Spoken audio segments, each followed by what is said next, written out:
Buongiorno, mi chiamo Barbara Tasca, sono una guida turistica di Venezia e faccio parte delle Best Venice Guides.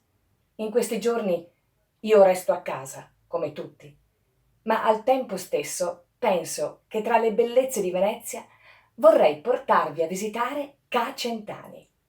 Ca' Centani è la casa dove nacque il commediografo più noto della città lagunare, la casa dove nacque Carlo Goldoni.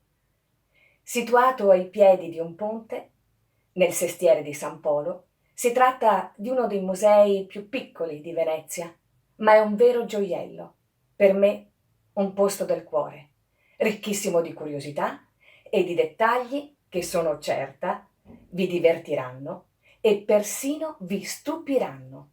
Dalla corte interna tipicamente veneziana, con una graziosa vera da pozzo, risaliremo un'antica scala per raggiungere il piano nobile, dove una volta arrivati sarà come vivere e rivivere una o più delle vivacissime commedie scaturite dalla penna di Carlo Goldoni.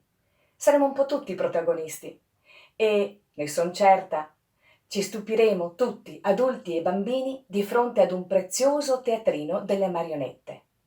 Quanti personaggi ci attendono? Donne curiose, donne gelose, finte ammalate, servitori e padroni. Quante storie ci aspettano.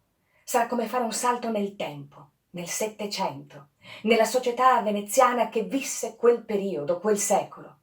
Ah, dimenticavo, ci sarà anche una breve lezione di lingua veneziana, perché il venezian è un linguaggio che al toscano s'accosta, per l'amor else è fatto apposta.